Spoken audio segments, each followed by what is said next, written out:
Hi everybody and welcome to May, right? April showers bring May flowers. So today we're going to talk about Mayflower Granny Power.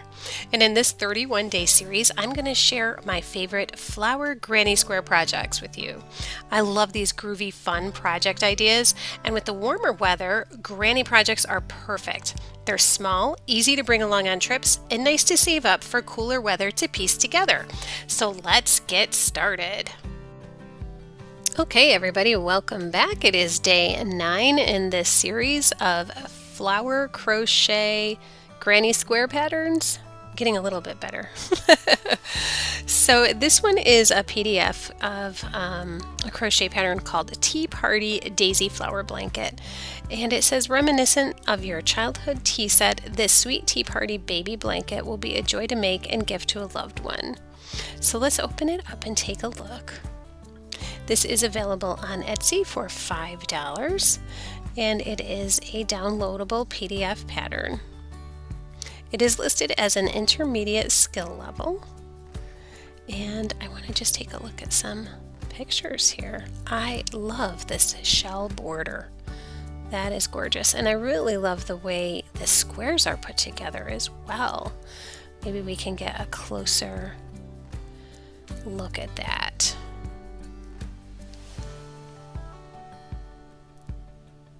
Yeah, that's really, really pretty, especially here, how the corners are joined. Loving this. So pretty.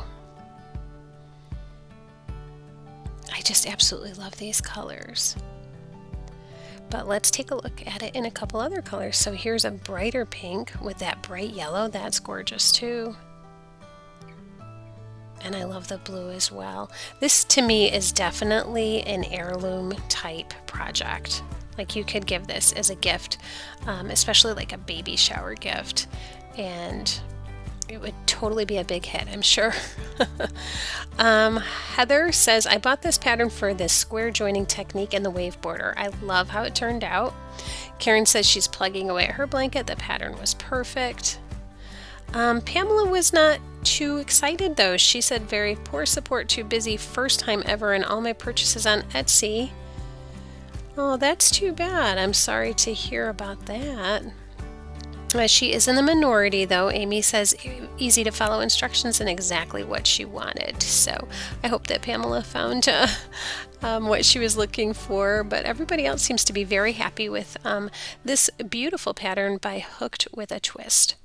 So let me know what you think in the description, I'm sorry, not in the description box. Let me know what you think in the comments below of this pattern. And also let me know, do you normally read the reviews before purchasing a pattern? Just curious. All right, everybody. I'll see you tomorrow with another fabulous granny flower square project. And until then, have a great night and keep on hooking. Bye-bye.